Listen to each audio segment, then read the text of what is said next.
গোল খেয়ে গেল কিন্তু এই মুহূর্তে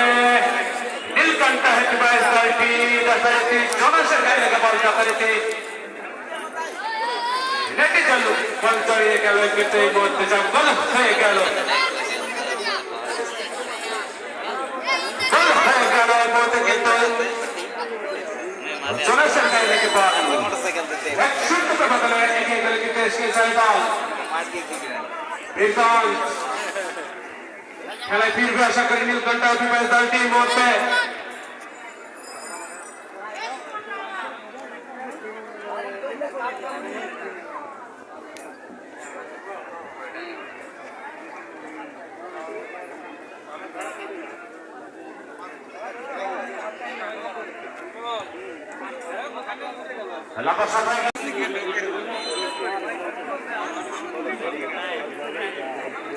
হ্যাপি বয়েজ দলটি কিন্তু 100 বদলে পিছিয়ে রয়েছে বল ডিফ্লেকশনের বল গোল হয়ে গেল অবশ্য বাবু কিন্তু কিছু করতে পারলেন না সে জায়গায়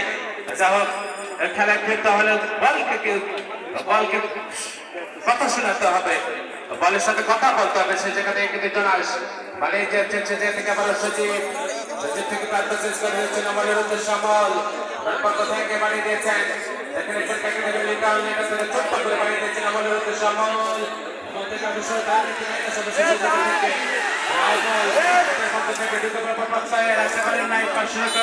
শেষ পর্যন্ত কিন্তু গোল লাইন অতিক্রম করে সীমানার বাইরে বল চলে গেল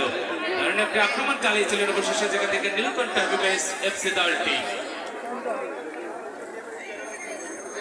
1-0 ব্যবধানে পিছিয়ে রয়েছে নীলকণ্ঠ হ্যাপি বয়েজ দলটি এর মধ্যে কিন্তু চালকের আসনে বসে গিয়েছে দলের পক্ষাবশ্য সোহেল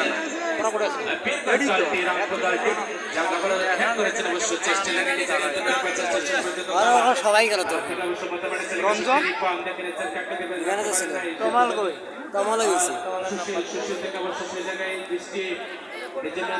রঞ্জন দাদার তো পাইলি এখানে ছিল উদ্দেশ্য করে খেলা